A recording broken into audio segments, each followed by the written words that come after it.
বন্ধুরা মনে হচ্ছে নেপাল একটু বেশি ভাও খাচ্ছে। আগের দিনের ভিডিওতেই আপনারা দেখলেন ভারত গমের সাপ্লাই কমিয়ে দেওয়ার জন্য নেপাল কিভাবে ভারতের সামনে বিড়বিড় করা শুরু করে দেয়। ভারত ফল এবং শাকসবজিও নেপালে পাঠানো বন্ধ করে রেখেছে শুধুমাত্র নেপালকে একটু শিক্ষা দেওয়ার জন্য।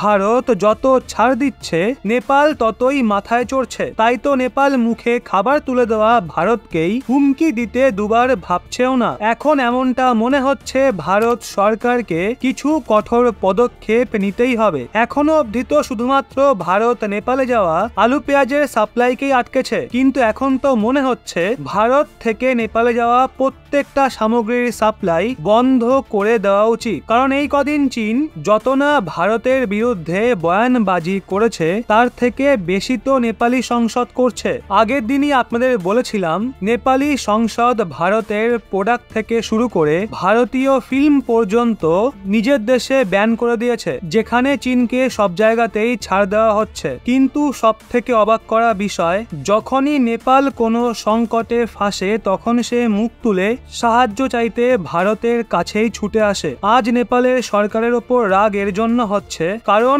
কোনো কিছু না ভেবেই নেপালের নেতারা ভারতকে আলটিমেটাম দিয়ে দিয়েছে। আপনারা এটাকে সতর্কতাও বলতে পারেন। লেটেস্ট মিডিয়া রিপোর্ট অনুযায়ী নেপালের সংসদ দিল্লিতে উপস্থিত নিজের দূতাবাসকে ভারত সরকারকে এটা বলতে বলেছে ভারত সরকার নিজে নবনির্মিত সংসদ ভবনে রাখা অখণ্ড ভারতের মানচিত্রকে কবে সরাবে। ওই মানচিত্রে নেপালকেও ভারতের অংশরূপে দেখানো হয়েছে। এর মানে কি ভারত নেপালের জায়গায় অন্য কোনো শহরের নাম লিখে দিল? মানে কি ভারত নেপালকেও নিজের অংশ বলে মনে করে? ভারত কি আমাদের জমি হাতানোর প্ল্যান করছে? ভারত কি পুনরায় অখণ্ড ভারত গড়ে তুলতে চায়? এই সমস্ত প্রশ্নের জবাব আমাদের লিখিতভাবে চাই। আসলে নেপালি সংসদ 2 দিনের মধ্যে ভারত সরকারের কাছ থেকে রিপোর্ট চেয়েছে তারা অখণ্ড ভারতের মানচিত্রকে সরাবে নাকি না। আর এই নিয়ে আমাদের ডিটেল তথ্য দিতে হবে। কেন এত বছর পর ভারত এই মানচিত্র নিজের পার্লামেন্টে লাগিয়েছে? এখন দেখা হলে